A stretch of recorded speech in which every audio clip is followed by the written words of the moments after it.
The hum of tires on cracked Atlanta asphalt was a sound Malik Johnson had grown used to, but this afternoon, even that felt louder than usual.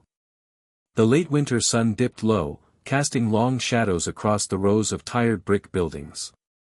His SUV, a 2008 Chevy Tahoe with peeling clear coat and over 200,000 miles on the odometer, rattled faintly as he eased to a stop at a red light.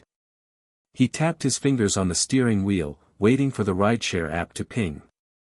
Thursdays were unpredictable, sometimes a steady stream of airport runs, sometimes hours of dead time. Today had been the latter. He'd been out since 6 a.m., and the grand total for the day so far was $42. For a man with a mortgage, a daughter in her sophomore year at Spelman College, and a wife working part-time at a grocery store, that wasn't just slow, it was terrifying. Malik hadn't always lived like this, scraping together gas money and hoping for generous tips.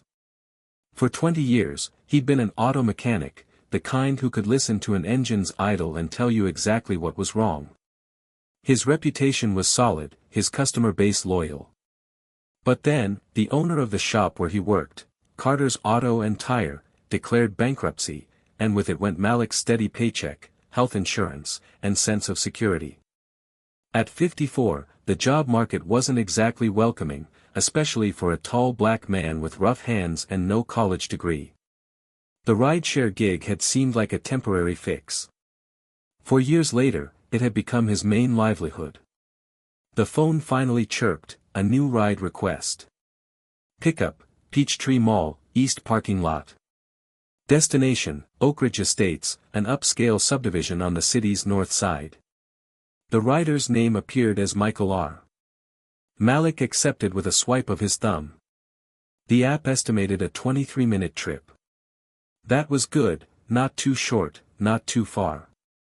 As he drove toward the mall, he couldn't help thinking about the pattern he'd noticed lately: more riders who looked at him twice before getting in, more awkward silences, fewer tips. He tried not to take it personally, but in America, sometimes you didn't have the luxury of ignoring what was right in front of you. The mall's parking lot was a patchwork of faded lines and potholes. A few shoppers hurried toward their cars, clutching bags against the chilly breeze. Malik spotted his passenger immediately, a man in a navy suit, standing near a concrete pillar, a black duffel bag slung over his shoulder. His hair was neatly combed, his shoes gleamed, but his eyes darted around like he was waiting for someone who might not show. Malik pulled up, rolling down the passenger side window. "Michael?" "Yeah," the man said quickly, tugging the door open and sliding into the back seat. The scent of strong cologne filled the cabin instantly, sharp, expensive, and a little too heavy. Malik put the Tahoe in gear and started toward the exit. "Oak Ridge Estates?" "That's right. And, when we get there, I'll just need you to keep the meter running for a few minutes." "Won't be long." Malik gave a polite nod. "Sure thing." It wasn't unusual for riders to ask him to wait. Sometimes it was a quick errand, sometimes a sketchy detour. The trick was to keep his head down and his record clean. Every mile was logged in the app. Every trip had GPS breadcrumbs. That data was his shield against misunderstandings, something he'd learned the hard way after one passenger falsely claimed he'd overcharged her.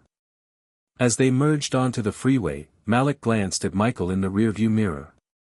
The man was staring at his phone, thumbs scrolling rapidly, lips pressed in a tight line. The duffel bag sat on the seat beside him, heavy enough to make the upholstery dip. Malik didn't ask questions.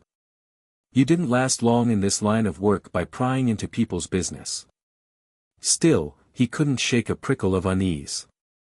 Maybe it was the way Michael kept glancing behind them, as if expecting to be followed.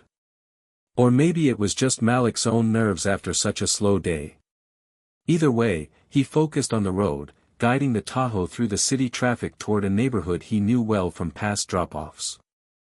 The houses in Oak Ridge Estates were the kind you saw in real estate magazines: stone facades, wide driveways, manicured lawns, and mailboxes that looked like they cost more than his monthly grocery bill.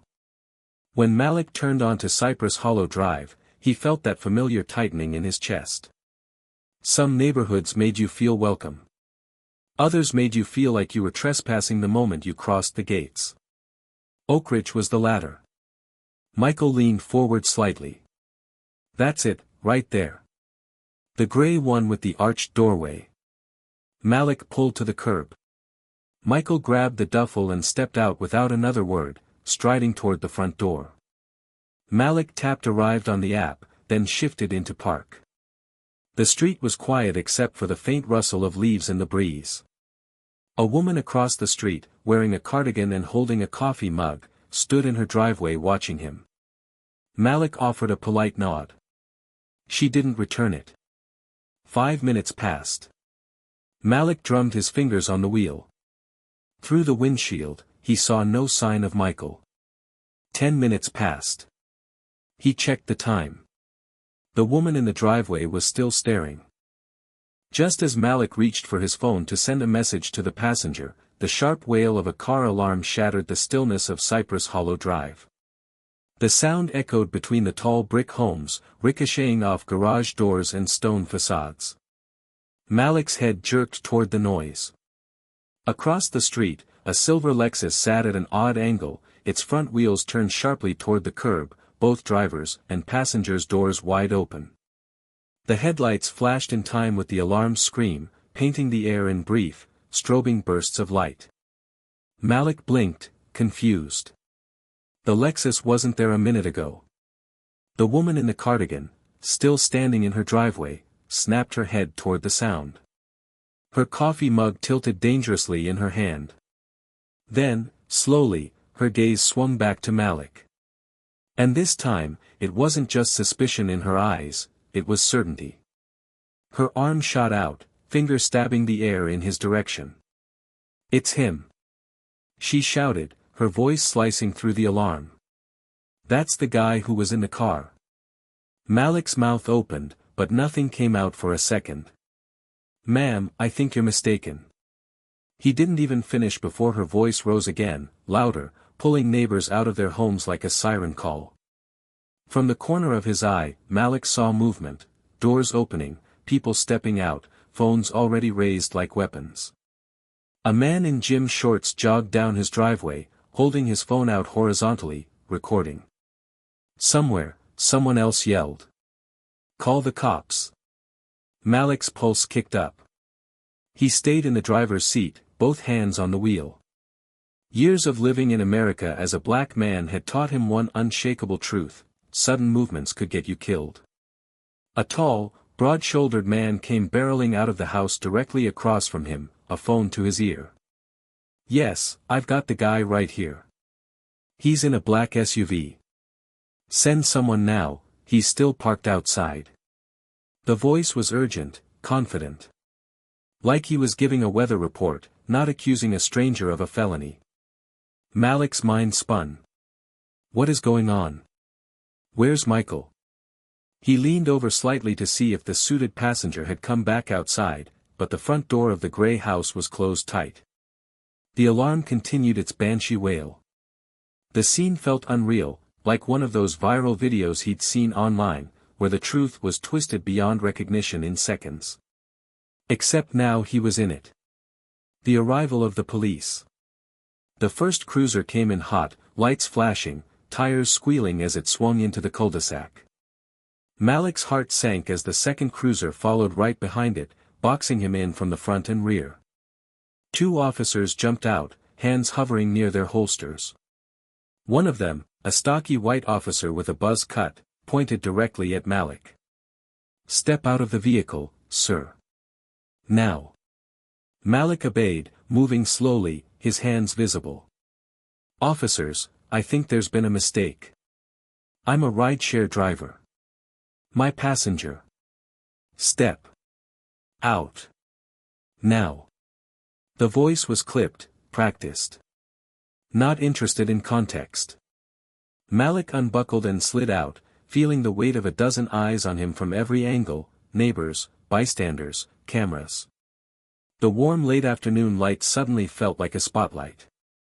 Buzzcut officer's partner, a younger Latina officer, circled around to the passenger side and peered inside the Tahoe. Malik noticed her glance toward his dash-mounted phone and the rideshare decal on his windshield. For a moment, hope flickered. Maybe she'd see the obvious, that he was working, that his trip was in progress. But Buzz Cut had already moved in, gripping Malik's arm. "We've got a witness saying you were seen leaving the scene of a stolen vehicle. You match the description." Malik stared at him, incredulous. "That's impossible. I haven't left this spot. My GPS will show." Buzz cut him off. "Turn around." The cold bite of handcuffs snapped around his wrists. The crowd murmured louder, and Malik could almost feel their judgment solidifying. In their eyes, the arrest itself was proof enough. The futility of words. They walked him toward the cruiser, questions firing from all directions. "Did you take it? What's in the bag? Is this going on Facebook Live?" Malik tried to explain, about Michael, about the duffel bag, about waiting in the SUV, but his voice was swallowed by the chaos. Even the Latina officer, who seemed less convinced, kept her eyes trained on procedure rather than his story. "My GPS logs everything," Malik said, struggling to keep his tone steady. "Check it. Please. You'll see I never." But Buzz Cut was already reciting Miranda rights in a monotone voice, guiding him into the back of the squad car. The cuffs dug into his wrists. Through the window, Malik caught a glimpse of the silver Lexus still sitting there, alarm now mercifully silent, doors still wide open. And still, no sign of Michael.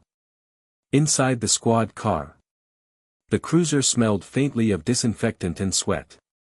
Malik's breathing felt loud in the confined space. His mind raced through possibilities, none of them good. "They'll check the GPS," he told himself. "They have to. That's the first thing they'll do." But he also knew how things worked in reality. Evidence didn't always come first. Sometimes the narrative came first, and the evidence got bent to fit it. And the narrative here was already clear: a black man in a beat-up SUV spotted near a stolen Lexus in a wealthy neighborhood. From the corner of his eye, Malik saw movement, a child, maybe 10 years old, standing partly hidden behind a woman in the crowd. Blonde hair, pale skin, blue eyes fixed not on the officers, but directly on Malik. The boy tilted his head slightly, as if matching Malik's face to something in his memory. Then his lips moved. Malik couldn't hear the words through the glass, but the woman beside him reacted, looking down sharply at her son. A whisper in the crowd. Outside, the woman crouched slightly to hear the boy. He spoke quietly, but urgently. She straightened, scanning the scene, her gaze lingering on the parked Lexus, then back to Malik in the cruiser. The boy pointed, not at Malik, but toward the end of the street, where the gray house stood. Then his finger moved again, tracing a path in the air, like a route on a map. The mother's expression changed from confusion to something more alert. She pulled her phone from her pocket. Malik didn't know it yet, but in that moment, the first thread of his salvation had been pulled, by someone most people wouldn't have noticed at all. The rumble of the squad car's engine vibrated through the seat beneath Malik. His hands, cuffed behind his back, were already numb from the pressure of the steel. He stared at the side window, trying to block out the murmurs of the crowd outside. The shame pressed on him heavier than the cuffs. Buzz Cut officer had just closed the driver's door when a voice cut through the background noise. It wasn't loud, but it carried a strange clarity. "Officer, my son saw what happened." Malik turned his head slightly. The woman from the crowd, the one with the blonde boy, was stepping toward the Latina officer. She held her son by the shoulder. The boy looked shy at first glance, but his blue eyes locked onto the Latina officer's badge like he was memorizing it. The Latina officer, whose name tag read Ramirez, glanced from the woman to the boy.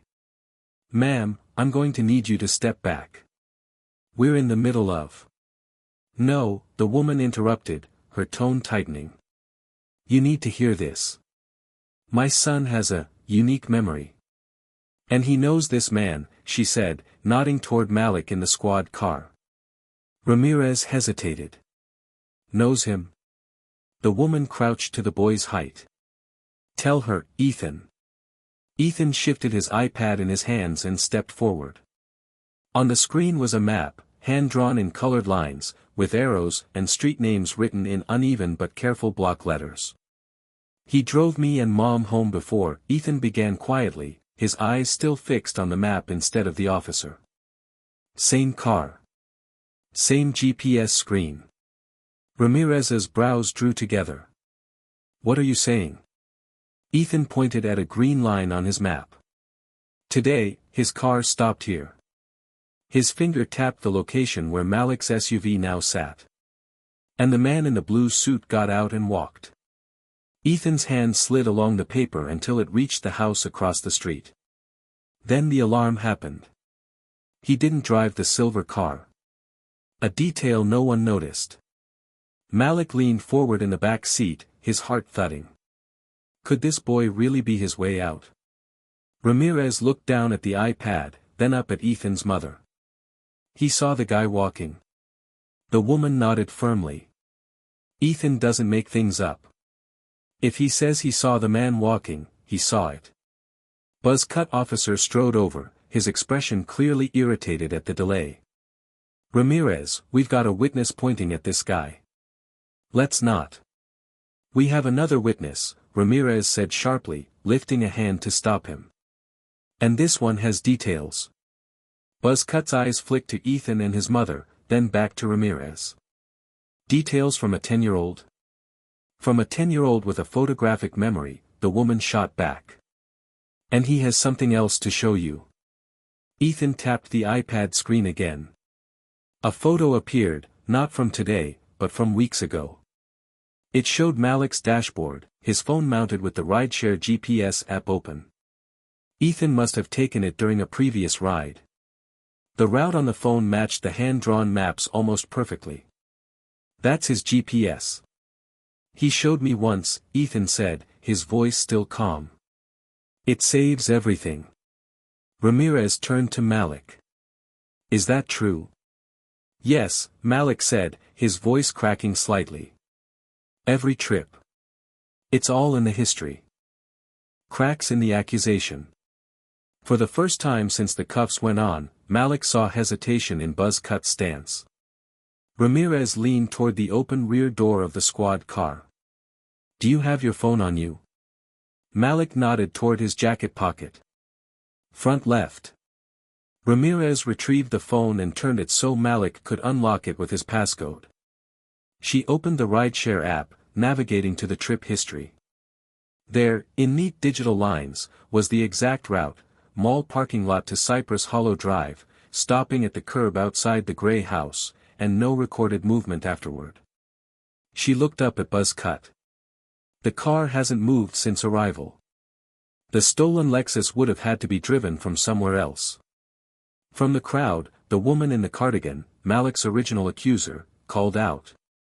You're not seriously believing this. Ma'am, please step back, Ramirez said firmly. Buzzcut rubbed the back of his neck. The air had shifted, the absolute certainty that had driven the arrest now diluted with doubt. The first break. Ramirez tapped her radio.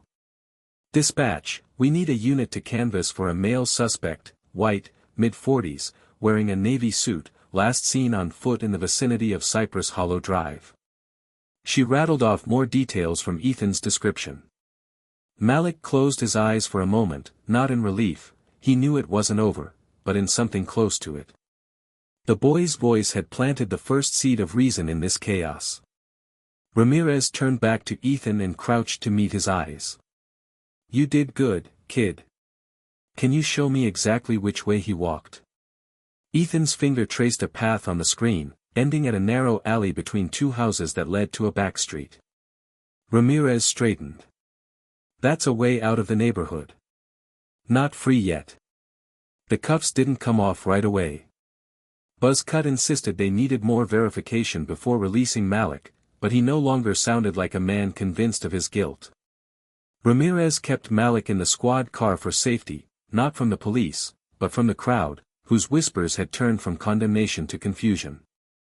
Through the glass, Malik could see Ethan and his mother talking quietly to Ramirez, the iPad still open. The boy seemed almost unaffected by the attention, his focus locked on perfecting his map. It struck Malik, this kid, who probably struggled with things most people took for granted, could read a scene with precision most adults couldn't match. The search begins. A third police unit arrived, officers moving toward the alley Ethan had pointed out. They disappeared from view, radios crackling in the background. Malik's chest tightened with the possibility that they might actually find the man in the suit. But part of him feared the opposite, that the man was already gone, and this small lifeline would be brushed aside in the absence of a physical arrest. He leaned his head back against the seat. The only thing more exhausting than injustice was waiting to see if the truth would outrun it. "We've got eyes on a male suspect matching the description, navy suit, moving fast on foot. Stand by." The police radio crackled in the confined space of the squad car, the voice clipped and urgent. Malik's head jerked toward the sound, his pulse quickening. He didn't dare allow hope to take root, not yet, but the words clung to him like a rope in deep water. Buzz-cut officer appeared outside the window, speaking into his own radio. "Unit 3, keep him in sight. Do not engage until backup's there." From where Malik sat, all he could see was a slice of the street, Ramirez moving toward the alley with a purposeful stride, her hand resting on her holstered weapon. Ethan and his mother stood off to the side now, the boy's iPad clutched tightly to his chest, eyes following Ramirez as though willing her to succeed. Into the alley. Two officers disappeared into the narrow passage between the houses. The late afternoon light didn't reach there, instead, it was a dim corridor framed by fences, garbage bins, and the rustle of dry leaves. Ramirez's voice came faintly through the open police channel in the squad car. "Suspect is heading north toward Birch Lane. Speed's picking up. Requesting perimeter units." Malik shifted uncomfortably in the back seat, the cuffs biting into his wrists each time he moved. His mind painted the scene, the man in the suit, Michael, cutting between backyards, the duffel bag bouncing against his hip, his polished shoes slipping on patches of gravel. Another voice came through. "Unit 2, visual confirmed, subject carrying a large black bag. Attempting intercept at Birch and Highland." The tension in Malik's chest coiled tighter. He'd seen enough crime dramas to know chases could turn chaotic fast. And if Michael slipped away now, Malik's name might stay smeared forever. The crowd waits. Outside the squad car, the small cluster of neighbors lingered. The earlier murmurs had shifted in tone, less certainty, more curiosity. Malik caught fragments of conversation. Said the boy saw him walking. Maybe they grabbed the wrong guy. But why was he just sitting there for so long? It didn't matter that the GPS data already poked holes in their first theory, suspicion was sticky. Even if the truth cleared him, Malik knew some people here would never forget seeing him cuffed in their street. Cornered. The radio popped again. "Unit 3 to all, suspect is at Highland cul-de-sac, attempting to climb fence. Moving in."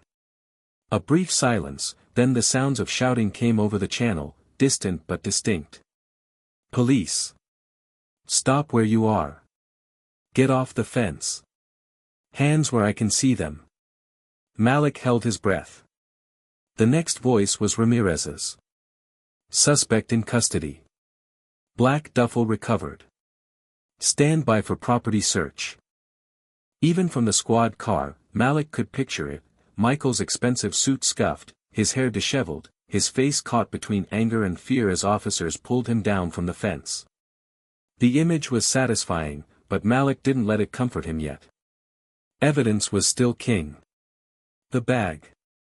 5 minutes later, Ramirez emerged from the alley carrying the duffel bag. She set it on the hood of a patrol car, unzipped it slowly, and began pulling items out one by one while another officer photographed everything. From his position, Malik couldn't see the contents clearly, but the reaction from the officers told him enough. There was a low whistle, a muttered, well, damn, and a firm nod exchanged between Ramirez and Buzz Cut. Ramirez zipped the bag halfway, then pulled out a key fob. She pressed the button, and across the street, the silver Lexus's headlights blinked once in silent acknowledgement. Malik exhaled hard through his nose. It was as close to vindication as he'd had all day. Not yet released. But still, Buzz Cut didn't move to open the back door of the squad car. Malik caught his eye through the glass. So. Buzz Cut's voice was flat. Procedure takes time. Ramirez, however, approached the car, leaning down so she could speak through the open window. It's looking good for you. But we need to get statements, log evidence. You'll be out soon. The relief Malik felt was tangled with frustration. Soon was a word that could stretch into hours. Ethan watches. Ethan stood a few yards away, his gaze shifting between Malik and the cluster of officers. When Ramirez walked back toward the Lexus, the boy drifted closer to the squad car, his mother following. Through the partially lowered window, Ethan said quietly, "I told you they'd find him." Malik managed a small smile despite the cuffs. "You were right. Thank you." The boy simply nodded, as if this was the inevitable outcome all along, and walked back to his mother without another word. Shifting perceptions. As the scene wound down, the neighbors began to disperse. The woman in the cardigan, the one who had first accused him, lingered a moment longer. Her face was hard to read, something between discomfort and unwillingness to admit she was wrong. She didn't apologize. She just turned and went inside. Ramirez returned to the squad car, her radio clipped back to her shoulder. "We're transporting the suspect now. I'll get you out of here in a few minutes. Just hang tight." The wait. Those few minutes stretched. Malik sat there, watching Michael being escorted into another patrol car, his wrists cuffed, his head ducked low. The duffel bag was sealed in an evidence sack now, the key fob tagged and logged. The sun was beginning to sink, the light turning more orange, lengthening the shadows on Cypress Hollow Drive. Malik thought of his wife, who would be wondering why he wasn't home yet. He thought of his daughter, who might see a video of his arrest online before he could explain. Even with the truth emerging, damage could still ripple far beyond today. The metallic click of the handcuffs opening was louder than Malik expected. For hours, the steel had bitten into his wrists, leaving red crescents on his skin. As Ramirez pulled them free, the absence of their weight felt strange, like a phantom pressure still clinging to his bones. "You're clear to go," she said, her voice less sharp than when they'd first met. "But we might still need you to testify." Malik rubbed his wrists, glancing down the street. The other patrol car was already pulling away, Michael in the back seat, head bowed. The duffel bag and its contents were sealed in evidence bags now, the Lexus's doors finally shut. The crowd that had gathered earlier was thinning, but he could still feel the burn of their stares. He didn't know if they were looking at him with pity, embarrassment, or something else entirely. An unlikely ally. Ethan and his mother were standing a few steps away, out of the main police activity. The boy was still clutching his iPad to his chest like a shield. Malik hesitated for a moment before walking toward them. The mother noticed and stepped forward. "Mr. Johnson, is it?" He nodded. "Yeah. Malik Johnson. And you are?" "Claire. And this is my son, Ethan." She placed a hand gently on the boy's shoulder. "I don't think you realize how much you owe him." Malik crouched slightly so he could look Ethan in the eyes. "I do realize. More than I can say." Ethan's gaze didn't quite meet his, but the boy nodded once. "You didn't take the car." "I knew it." The simplicity of his statement hit Malik harder than any formal apology could have. Claire reached into her purse and pulled out a notepad.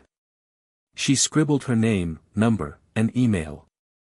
"If you need a witness statement, or if anyone gives you trouble, call me. I'll make sure they hear from us." Malik took the slip of paper carefully, folding it once and tucking it into his wallet. "Thank you. Both of you." The drive home. His SUV felt different when he slid back behind the wheel, like he had to reclaim it somehow. The faint smell of Michael's cologne still lingered in the back seat, a reminder of how quickly the day had turned. The neighborhood seemed quieter now, but as he drove away, Malik couldn't shake the feeling that eyes were still on him from behind curtains. The traffic lights on the way home blurred together. Every time Malik stopped, he thought about how easily things could have gone the other way. If Ethan hadn't spoken up. If Ramirez hadn't checked the GPS. If the officers had decided they already had their guy. By the time he reached his driveway, the weight of the day sat heavy on his shoulders. At home. Janine, his wife, opened the front door before he even reached it. "Malik, where have you?" She stopped when she saw his face. "Oh my God. What happened?" He stepped inside, closing the door behind him. The warmth of home felt foreign after the sterile cold of the squad car. "It's a long story," he said, sinking into the couch. "And not a good one." Janine sat beside him, her hand on his knee. "Start from the beginning." Malik told her everything: the passenger, the waiting, the alarm, the accusations, the cuffs, Ethan's intervention. By the time he finished, Janine's expression had hardened. "They just arrested you? In front of everyone?" Malik gave a humorless laugh. "Yeah. And you know what the worst part is?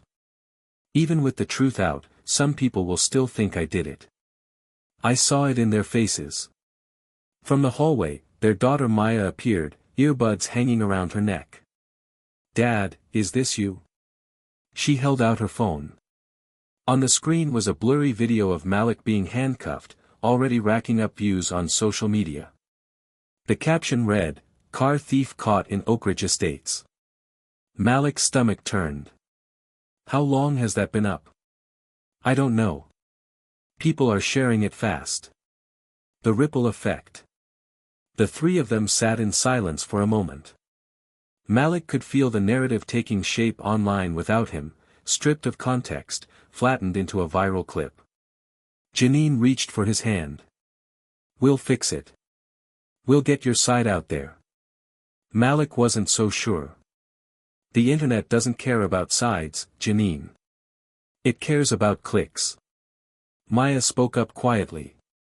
"Maybe Ethan's mom will go public too. If she says you didn't do it, people will listen."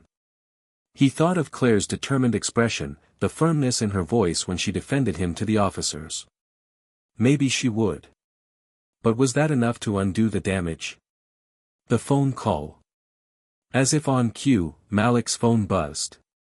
The caller ID read unknown number. "Mr. Johnson. This is Officer Ramirez.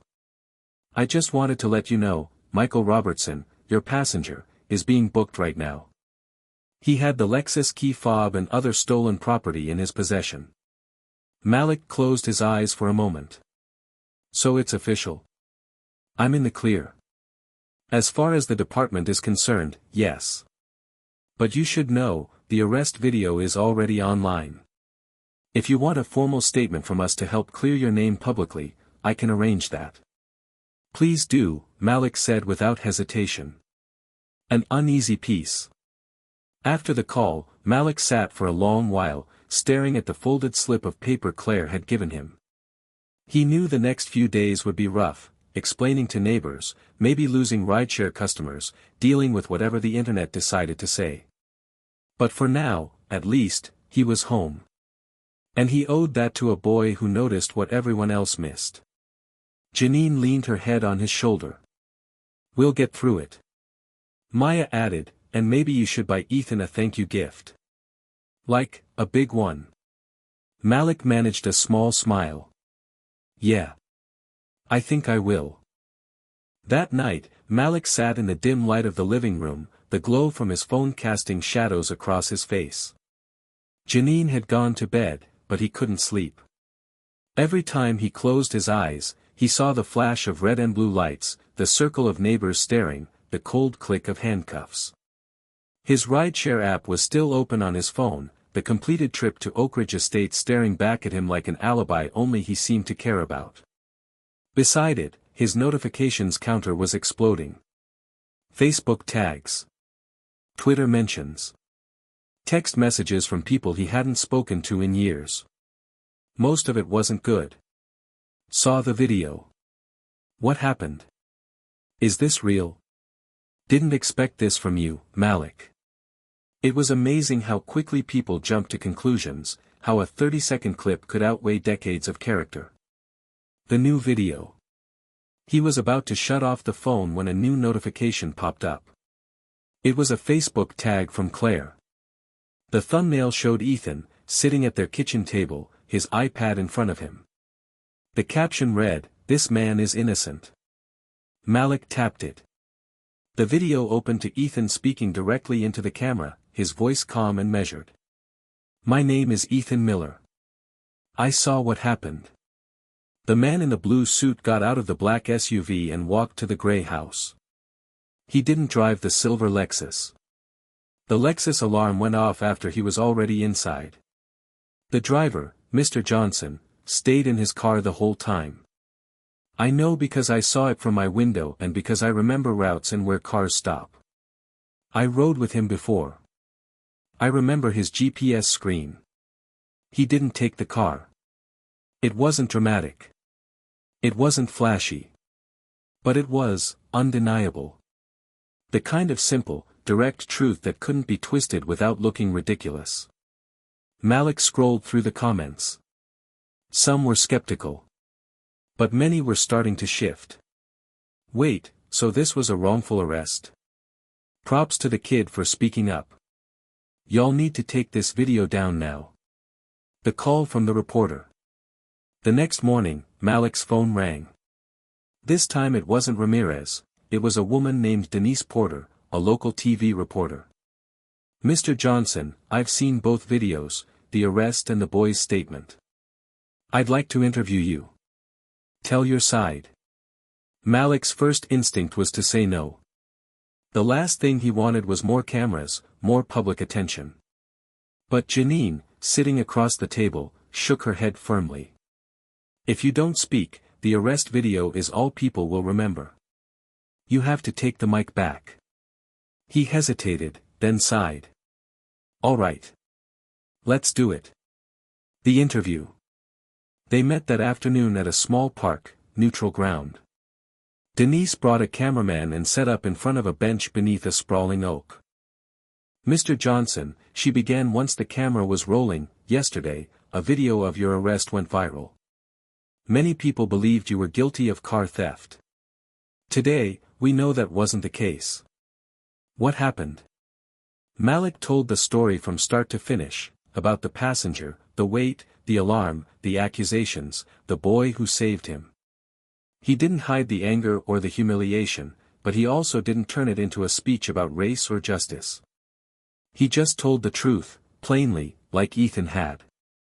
When Denise asked what he wanted people to take away from this, he paused for a long moment before answering. "That it's easy to believe the first story you hear. But sometimes the truth takes longer to arrive. And if it wasn't for one kid paying attention, I might still be in a cell right now." Claire's role. When the segment aired that evening, Denise also interviewed Claire and Ethan. Claire spoke about watching the scene unfold and realizing something was wrong. Ethan simply repeated what he'd already said, but now the footage of him pointing to his map and retracing Michael's movements was paired with official confirmation from the police. Malik had been cleared. Social media shifted again. The arrest video was still out there, but now it was followed by the news clip. People started commenting on both. "Man, this is messed up. Glad he's free. Shout out to Ethan. Hero. We need to stop jumping to conclusions like this." A message from Ramirez. Later that night, Malik got a text from Ramirez. "Robertson is facing multiple theft charges. You're officially off the case. Also, Ethan keeps asking if you got home okay." Malik smiled despite himself. He typed back. "Tell him I'm fine. And tell him I owe him lunch. Or maybe something bigger. Back to driving. 2 days later, Malik turned the rideshare app back on. It felt strange, picking up passengers again after what happened. The first few trips were uneventful, airport runs, a grocery pickup. No one seemed to recognize him. Then, late in the afternoon, he got a ride request from Claire's address. When he pulled up, Ethan climbed into the back seat, iPad in hand. Claire leaned in the passenger window. He wanted to see you again. Ethan spoke without looking up from his screen. Did you get the GPS fixed? Malik chuckled. Still works just fine. They drove in companionable silence for a while, Ethan occasionally glancing up to match the real streets with his digital map. Claire had been right, he didn't make things up. Closure. That evening, Malik posted his own message on Facebook, a photo of him, Ethan, and Claire at a small diner, smiling awkwardly over plates of pancakes. The caption read, "Not all heroes wear capes. Some carry iPads." The post spread quickly, even outside their city. People shared it alongside the original arrest video, transforming the narrative. It wasn't about car thief caught anymore, it was about boy saves driver from wrongful arrest. Malik knew not everyone would see the updated story, and some would still believe the worst. But for the first time since that awful afternoon, he felt like he'd taken back some control.